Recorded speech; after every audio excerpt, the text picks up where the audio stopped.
This is a true story. I wrote this song. I stole the tune from an English folk song, and the lyrics I wrote myself. And it's an ode to the haggis. You all know what a haggis is, don't you? It's a small little furry creature that runs around hills. It's got sharp teeth and it'll bite your ankles. And what you have to do, haggis tastes great, but you've got to catch a haggis first. And let me tell you folks, never ever, ever go hunting for a haggis by yourself. Because the mean little creatures, and they'll get you and they'll bite your ankles. So it takes two of you, at least two of you, to catch a haggis. And what you have to do, there are two types of haggis, or haggai as we call them, plural as haggai, you see. And there's a lot of them about these days. Normally there's a cull, but this year there's a lot. So there's two types of haggis. There's the anti-clockwise haggis, and there's the clockwise haggis. They're small furry creatures. And the anti-clockwise haggis runs around hills anti-clockwise. And so it can do that. Nature has evolved. The legs of the haggis has got four legs, two in the front, two in the back, and sharp teeth. And you've got four legs.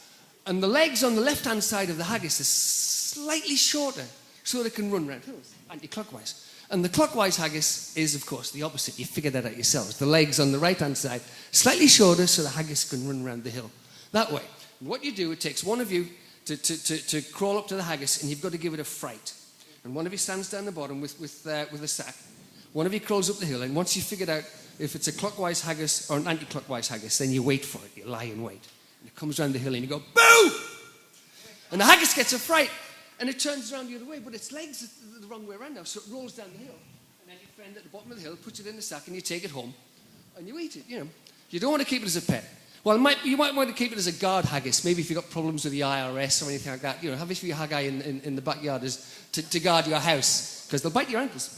So anyway, and it tastes real good as well. That's like Discovery Channel. Lads, hide your gobs, I'll tell you about a furry creature wished. Lads, hide your gobs, I'll tell you about a haggis. You may have heard that in these parts the people live in fear. It's dark at night, devoid of light, perhaps the haggis is near. Of all creatures, great or not, the haggis is the best. Big or small, short or tall, the haggis is a pest.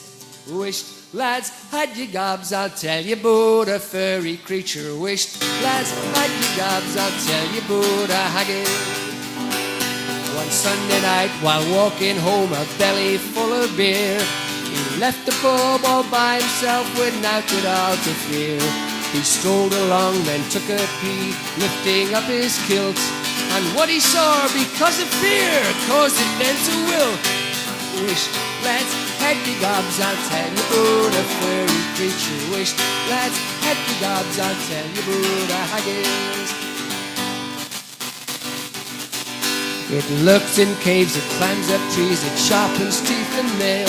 Its cry strikes fear to all who hear its terrible echoing wails. It can't be seen by everyone, elusive it may be.